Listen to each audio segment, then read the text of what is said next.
Go and breathe in. Let it all out. Good.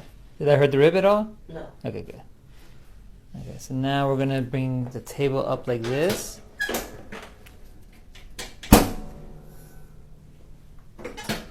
So we're going to adjust it with the drop table so you won't even feel a thing with this. I can realign it without you feeling any pain. There it goes. Okay, that was good. So now go face up for me, please.